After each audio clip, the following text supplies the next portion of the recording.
যেদিন ক্ষুধার জ্বালা, কাটবে যেদিন সকল ভয়, ব্যর্থ হবে চোরের নীতি, আমার বোনের স্বপ্ন নয়।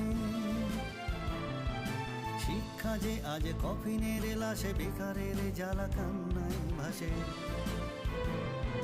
শিক্ষা যে আজ কফিনের লাশে, বেকারের জ্বালা কান্নায় ভাসে। হকের দাবি ছিনিয়ে আনতে তোর আমরা সবাই চোর, চোর চোর চোর।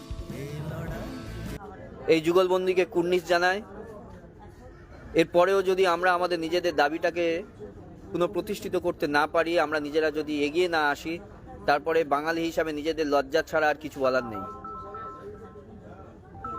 আমরা সেদিনও ভাস্করদার চোখে জল দেখেছি, আজকেও ভাস্করদার চোখেও জল। অনিরুদ্ধদা যার মানে এই আন্দোলন করতে এসে কি পেয়েছি না পেয়েছি জানি না, কর্মচারী সমাজ কি পেয়েছে না পেয়েছে জানি না, কিন্তু কর্মচারী সমাজ একজন লড়াকু মানুষকে দেখলেন, চিনলেন, জানলেন, তার চলার পথ, তার কথা বলা, তার জীবনশৈলী সমস্ত কিছুই দেখলেন, প্রত্যক্ষ করলেন। হেরে যাওয়ার আগে হার না মানার যে মানসিকতা, সেই মানসিকতাকে আমরা কুর্নিশ জানাচ্ছি এবং কথা দিচ্ছি অনিরুদ্ধদা যে লড়াই আমরা শুরু করেছি সেই লড়াইয়ে জয় আমাদের হবেই। আপনি যে লড়াইটা বিগত 7 দিন ধরে দিলেন, আমি খুব চিন্তিত ছিলাম অনিরুদ্ধদাকে নিয়ে, কারণ বিগত একটা বছর ধরে এই রোদ বৃষ্টি কাদায় সমস্ত কিছুকে মানে জীবনে যাপন করেছেন মানুষটা।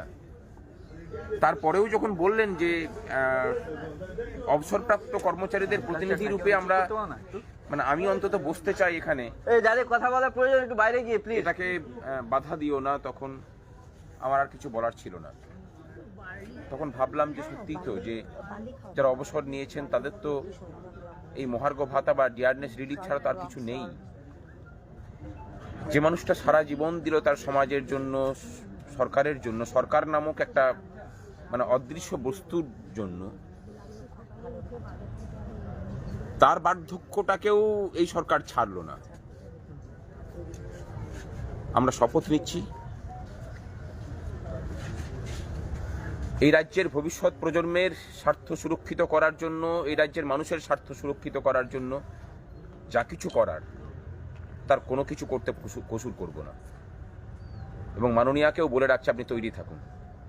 সামনের দিনে যে ঝড়ের মুখোমুখি আপনি হতে চলেছেন, আপনি তৈরি থাকুন তার জন্য।